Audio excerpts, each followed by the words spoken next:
अस्सलामु अलैकुम वरहमतुल्लाहि वबरकातुहू। हमारे यहाँ नई दुकान एक दोस्त कर रहे हैं जी इफ्तिताह, इसके लिए आपको भी शेयर करते हैं। टॉयज़ खिलौने वगैरह की दुकान है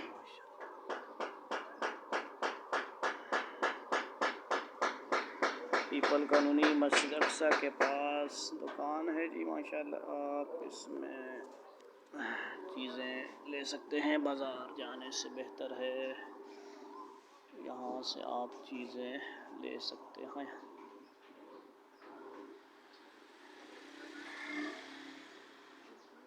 जूते